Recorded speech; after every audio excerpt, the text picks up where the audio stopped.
So if you're starting to learn Japanese, you know that animes like Jujutsu Kaisen, right, are gonna have a lot of difficult words and other sorts of things that are gonna make it really hard for you to understand it if you're a beginner, right? So obviously that's probably not the best choice if you're a beginner in Japanese, right? Even my Japanese friends tell me that even they have trouble sometimes, like as a native Japanese speaker, understanding what they're talking about in shows like Jujutsu Kaisen, and they've got to use subtitles sometimes. So that's gonna get you thinking, what kind of anime should I actually be watching to learn Japanese, right? Should I go straight to the Demon Slayer, or should I go to something else, right?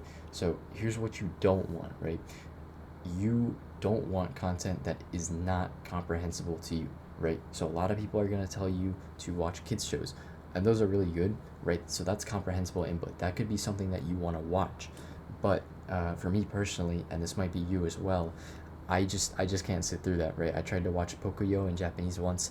I got through it, but it was just so boring, like so lifeless. I just didn't like watching it. But luckily, you can get to a decent level, right? You can fully learn Japanese without ever having to do that. It's just gonna be a little harder at first, but it's completely possible. Okay, like that's how I've learned. I didn't watch like kids shows. I just watched the anime that I wanted to watch, right? Uh, Also, what you don't want, too much rare vocab, right? Like fantasy terms, isekai terms, like Tokkyu Jujutsu, like from Jujutsu Kaisen, like the top level curse or whatever, like top level sorcery, right?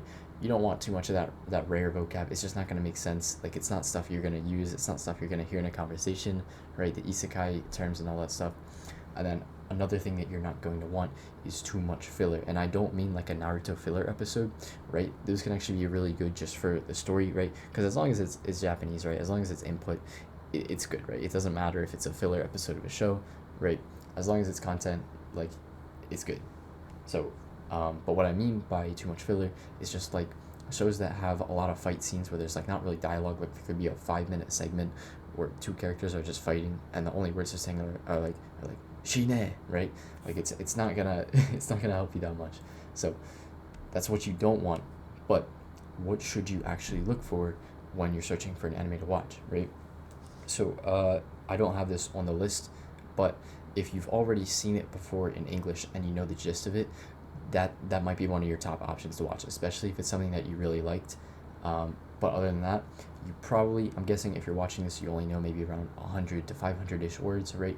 Your parsing ability is pretty low. So basically, what I mean is you you can't, maybe like when you hear words and stuff, you know what the word is, but like you can't understand the context it's being used in, right? Like you don't know the verb form, like you don't know if it's the past tense, like you don't know what's receiving the action, what's doing the action, right? Your parsing ability is pretty low. So the other thing is, you might not want something for kids because that's just way too boring, right? So if you're uninterested, right, if it's just too boring of a show, you're not gonna learn. Like you're not gonna have fun and actually wanna do this, right? And obviously you can't really be relying on motivation all the time to learn Japanese, but having that motivation, having something that you actually look forward to watching, to a show that you actually like that little boost of motivation, like that's nice, right? Like it feels good, especially when you're learning. So that's what you should look for in anime, right? If you only know around 100 to 500 words and your parsing ability is kind of low, you are going to need this kind of anime. This kind of anime, right? Slice of life genre. This one tops all other animes by far, just because you get kind of that glimpse of like everyday life. So it can be any kind of slice of life anime, really. If you know the one that I've got on screen, uh, it's a really good one. Um, it's very corny, I will say.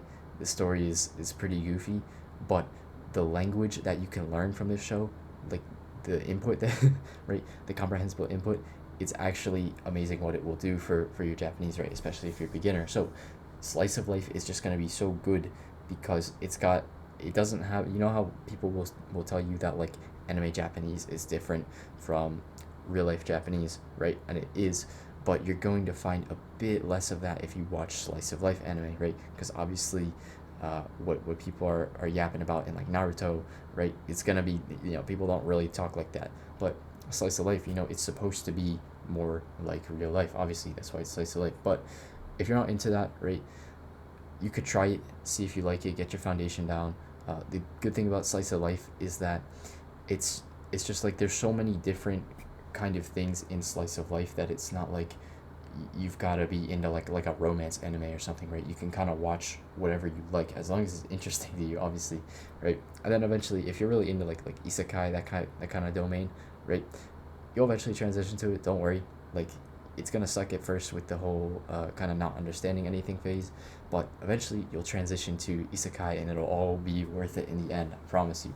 So I hope you had some value from this video, and yeah, that's all I've got.